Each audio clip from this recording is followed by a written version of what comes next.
Elections రోజున junior NTR గారు blue colour షర్ట్‌లో రావడంతో అది కూడా కాస్త చర్చనీయాంశంగా మారింది. అంటే చాలామంది వైసీపీ వాళ్ళు ఏం చేస్తున్నారంటే అది బ్లూ షర్ట్ కాబట్టి మా పార్టీకి సపోర్ట్ చేస్తున్నట్టుగా వాళ్ళ మీడియాలో ప్రచారం చేయడం చూస్తున్నాం. అసలు దీన్ని ఏ విధంగా చూడొచ్చు? మరి అసలు టీడీపీ వాళ్ళ రియాక్షన్ ఏంటి మరి దీని పట్ల? సో ఇదే అంశం మీద డిస్కస్ చేయడానికి ప్రెజెంట్ మనతో పాటు సీనియర్ జర్నలిస్ట్ ఇమ్మంది రామారావు గారు ఉన్నారు. వారితో డిస్కస్ చేద్దాం. సార్ నమస్కారం సార్. నమస్తే బాబు. సార్ ఎన్టీఆర్ గారు యాక్టివ్ పాలిటిక్స్‌లో లేకపోయినా మాత్రం టీడీపీలో, వైసీపీలో ఆయన పేరు మాత్రం ఎప్పుడు వినబడుతూనే వస్తుంది. ఇప్పుడు కూడా ఆయన ఏదో క్యాజువల్‌గా వేసుకున్నారేమో మరి ఒక బ్లూ షర్ట్ వేసుకొని ఓటేయడానికి వచ్చారు. దాంతో వైసీపీ వాళ్ళు మా పార్టీకే సపోర్ట్ చేస్తున్నారు, మా పార్టీ పర్సన్‌ని వాళ్ళ మీడియాలో ప్రచారం చేస్తున్నారు. మరి దీనిపైన మీ ఒపీనియన్ ఏంటి సార్? వీళ్ళు వైసీపీ వాళ్ళ అమాయకులు కానీ వాళ్ళు ప్రచారం చేసుకోవాల్సిన అవసరం లేదు. ఒక ఇద్దరు మిత్రులు ఉన్నారు. ఇద్దరు మిత్రులు కలిసి మూడో మిత్రుడిని అడిగారు, నీకెవరంటే ఇష్టం అని చెప్పేసి. నీది తెల్ల చొక్క, నాది ఎర్ర చొక్క, నేను కమ్యూనిస్టు, నువ్వు కాంగ్రెస్ అనుకోండి. వాడు తెల్ల చొక్కా వేసుకొని వచ్చాడంటే ఆటోమేటిక్గా నీ వాడైనా అర్థం. పోనీ లేదా అసలు నన్ను పట్టించుకో, నా మిత్రుడు కాదని అనుకోండి, మీరు మిత్రుడు అయినట్టే కదా. మనిద్దరికీ కామన్ మిత్రుడు అనుకుంటున్నాము. ఆయన నాకు మిత్రుడే కాదు, ఆయన విషయం నేను పట్టించుకుంటే ఆటోమేటిక్గా మిమ్మల్ని పట్టించుకున్నాడు కదా. ఇప్పుడు కూటమిని ఏం పట్టించుకోలేదు, తెలుగుదేశాన్ని ఏం పట్టించుకోలేదు. చంద్రబాబు నాయుడు చావు బ్రతుకుల మధ్య ఉంటున్నప్పుడు కూడా ఆయన మనసు మాట్లాడలేదు. అదంతా నాకు ఎందుకో ఆ విషయంలో తారక్ మీద నాకు కొంచెం అసంతృప్తి ఉందన్నమాట. ఎందుకంటే రాజకీయాలు అన్నవి రాజకీయాలు ప్రదర్శిస్తున్నాడు అన్న విషయం బయటికి తెలియకూడదు. అది నేను చెప్పేది. ఎందుకంటే అందరితో పాటు వెళ్తావు, ఏమో బాగున్నావా, అందులో కూడా పిల్లనిచ్చినటువంటి పెళ్లి కారకుడైనటువంటి ఆయన మరి పలకరించలేదు కదా. ఇప్పుడు ప్రత్యేకించి ఈరోజు మామూలు నీలం చొక్కా వేసుకున్నాడు గనక వైఎస్ఆర్సీపీ అంటే ఎలాగవుద్ది? వాడు ఎప్పటి నుంచో తెలుగుదేశంతో మాత్రం లేడు. ఈ మధ్య కొన్నిసార్లు జగన్మోహన్ రెడ్డిని కలిసినట్టుగా వార్తలు వచ్చాయి, ఫోటోలు వచ్చాయి. దానికి ఏంటంటే వైఎస్ జగన్మోహన్ రెడ్డితో ఉన్నాడంటే అక్కడ చంద్రబాబు నాయుడుతో లేనట్టే. ఏదైనా వాళ్ళిద్దరి మధ్య గొడవ ఎప్పుడు ఉంటుందండి. ఎవరిద్దరి మధ్య?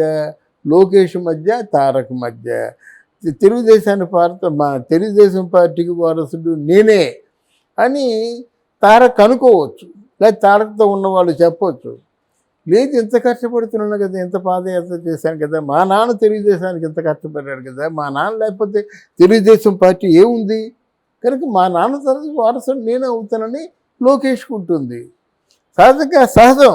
అయితే మీకు లోకేష్కున్న తారక్కున్న ప్రజల ముందు గుర్తిస్తారు కదా. ప్రజలు ఏం గుర్తిస్తారు?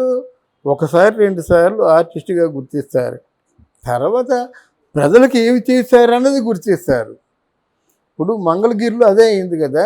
మంగళగిరిలో అంతకుముందు లోకేష్ బాబు ఊడిపోయినాడు. తర్వాత అక్కడ ఆళ్ళ రామకృష్ణారెడ్డి ఎవరున్నారు కదా, ఆడు ఎప్పుడు కనబడలేదు. తర్వాత ఇక్కడ గెలిచిన వాడు, రాజోల్లో గెలిచిన వాడు అక్కడి నుంచి వెళ్ళిపోయినాడు. స్థానికుడైనప్పుడు కూడా ఏం చేయలేదు.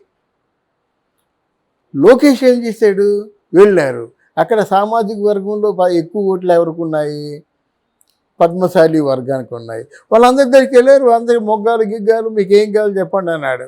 ఎవరెవరికి ఏం కావాలో అంటే గెలుపు ఓటములతో సంబంధం లేకుండా నెక్స్ట్ టర్మ్లో ఎలక్షన్లో నిలబడ్డో సంబంధం లేకుండా ముందు వాళ్ళకి కావాల్సిన వనరులన్నీ చేకూర్చేశాడు. ఈరోజు డెఫినెట్గా ఆ ఓట్లు అందరూ జీవనోపాధి కలిగించిన వ్యక్తిని ఎవరూ మర్చిపోరు కదా. అలాగా ప్రజలు ఏం ఆలోచిస్తారంటే, మీరు సరేనయ్యా, మీ ఫోటోలు ఇవన్నీ సరేనయ్యా, మాకేమి ఇచ్చారు మీరు? మా వనరులు ఏమి ఇచ్చారు? మా సంక్షేమం ఏముంది? మా తాగునీరేది? మా సాగునీరేది? మా రేషన్ ఏంది? రేషనింగ్ బాగుండాలి. అయితే మా రిజిస్ట్రేషన్ ఫీజులు ఎందుకు అలా పెరిగిపోతున్నాయి?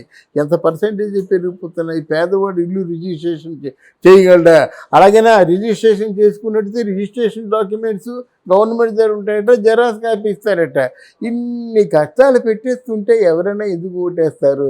అలాగా నేను చెప్పేది ఏమిటంటే, ఒకవేళ తారక్ వచ్చినప్పుడు కూడా పరిపాలన చేతనవ్వాలి కదా. ఇవన్నీ లేకుండా నేను నీళ్ళు చొక్కా వేసుకుంటాను, వాళ్ళు బెదిరిస్తానంటే ఎవరు బెదిరిపోరు. ప్రజలకు కూడా అది పోయింది. మొదలు తారక వస్తే బాగుంటుందేమో అని ఆలోచన పెట్టుకున్న వాళ్ళు కొంతమంది ఉన్నారు. కానీ ఇప్పుడు అవసరం లేదు. ఎప్పుడైతే లోకేష్ బాబు మాట్లాడుతున్నాడు, సమస్యలు మాట్లాడుతున్నాడు, ధైర్యంగా మాట్లాడుతున్నాడు, మంచి బాగా ఆర్గనైజ్ చేయగలుగుతున్నాడు. ముఖ్యంగా మోదీ గారు లాంటి ప్రధానమంత్రి ముందు చాలా చక్కగా మాట్లాడాడు. మోడీ దగ్గరికి పిలిచాడు, చక్కగా ఎంకరేజ్ చేశాడు.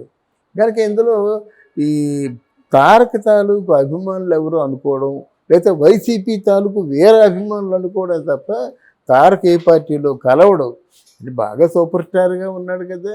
సూపర్ స్టార్గా ఉన్న తర్వాత ఆటోమేటిక్గా కొంతకాలం ఈ సినిమా ఇండస్ట్రీలో ఉంటాడు. ఎప్పుడో తెలుగుదేశం పడిపోయే స్థితి వచ్చినట్టయితే అప్పుడు నేను ఉన్నానంటూ వస్తాడేమో. ఇది నా అంచనా అన్నమాట. అంతవరకు తారక రాడు. కానీ జనంలో మాత్రం ఎన్టీ రామారావు గారి పేరు పెట్టుకోవడం మాత్రం అది ఎందుకని నువ్వు అనవసరంగా పెట్టుకున్నావు. ఎన్టీ రామారావు అంటే నువ్వు ప్రాణాలు ఇచ్చేయాలి కదా. ఎన్టీ రామారావు ఆయన అహోరాత్రాలు కష్టపడి ఎండనక వాననక రాత్రనక పగలనక కష్టపడి అంటే నిర్మించినటువంటి పార్టీకి నువ్వు ఏమాత్రం కృతజ్ఞత చూపించావో నీ అంతరాత్మ సాక్షిగా ఆలోచించుకో తారక్, చెప్తున్నాను. ఎందుకంటే ఆ పార్టీ అయింది. ఆ పార్టీ అయింది నట్టితే నువ్వు ఒకసారి తేలిపోయినాడు. ఏం తేలిపోయినాడు? ఎన్టీఆర్ హెల్త్ యూనివర్సిటీ అని 26 సంవత్సరాల వయసు ఉన్నటువంటి ఎన్టీఆర్ హెల్త్ యూనివర్సిటీకి పేరు పెట్టినప్పుడు తారక ఏమన్నాడు? అటు చూస్తే రాజశేఖర రెడ్డి, ఇటు చూస్తే నందమూరి తారక రామారావు గారు, ఇద్దరు ఒకటే కదా, ఎవరైతే ఏముందని చెప్పాడు. అది ఎంత ట్రోల్ అయిపోయింది తెలుసా? ఎన్ని గుండెలు నీకు? ఎన్టీ రామారావు గారితో నువ్వు పోలుస్తావా? రాజశేఖర రెడ్డి ఇక్కడ దాడితే ఎవరికి తెలియదు. ఆ పులివెందుల సంయుక్త ఆంధ్రప్రదేశ్లో తప్ప తెలీదు. తెలిస్తే గెలిస్తే ఢిల్లీలో తెలుస్తుంది. కానీ ఎన్టీ రామారావు ప్రపంచం అందరికీ తెలుసు కదా. ప్రపంచంలో ఉన్న అంటే తెలుగు వాళ్ళందరికీ తెలుసు కదా. ఎన్టీ రామారావు చూడగానే ఆత్మ గౌరవం గుర్తొస్తుంది. ఇంతకుముందు మనకు తెలుగుదేశం అనే పేరు లేదు కదా, మద్రాసీస్ అని పేరు కదా.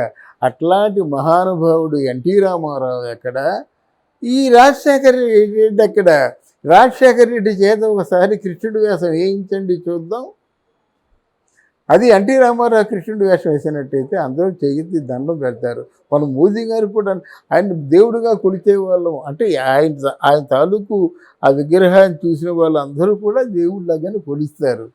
ఆ మధ్యలో నువ్వు ఏదో ఆ చిన్న పోలికలు వచ్చినంత మాత్రంలో నువ్వు ఎన్టీ రామారావు అనుకుంటే నీది పొరపాటే.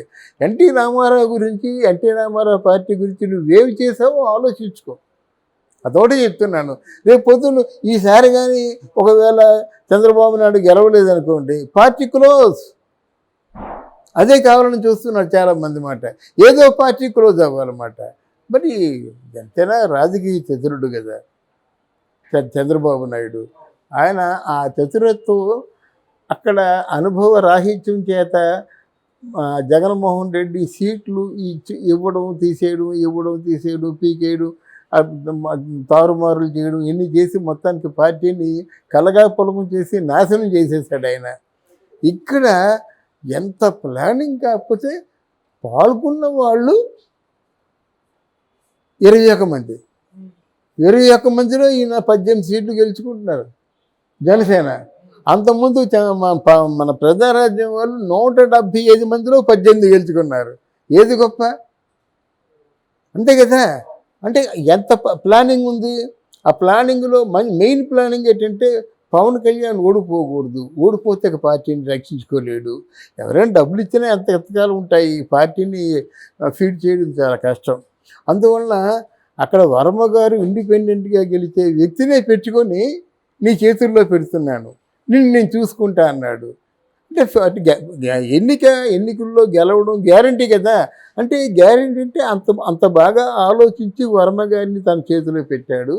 పవన్ కళ్యాణ్ వేవు కూడా బాగుంది కాబట్టి అమెరికా నుంచి, సింగపూర్ నుంచి, భారతదేశంలో అన్ని రాష్ట్రాల దగ్గర నుంచి కూడా జనాలు వచ్చారు. పిఠాపురం అంతా హోటల్ నిండిపోయి కలకల్లాడుతూ ఉంది. పండుగ వాతావరణం నెలకొంది. దగ్గరుండి గెలిపించుకొని వెళ్తూ ఉన్నారు చాలామంది. పవన్ కళ్యాణ్ గెలిచిన తర్వాతే వెళ్తారన్నమాట. ఇదంతా ఎందుకు చెప్తున్నానంటే ప్రజాభిమానాన్ని డబ్బుతో కొనుక్కోలేవు. దీనికోసం రేపు తారక్ కూడా ఎలక్షన్లో గెలిచినట్టయితే డబ్బుతో కొనుక్కుంటాడా? కొనుక్కుంటే జనం అమ్ముడుపోతారు అనుకుంటున్నారా? జనం చాలా తెలివైన వాళ్ళండి. జనం ఎప్పుడు కూడా వాళ్ళ తాలూకు తీర్పు చాలా ఇంటెలిజెంట్గా ఉంటుంది.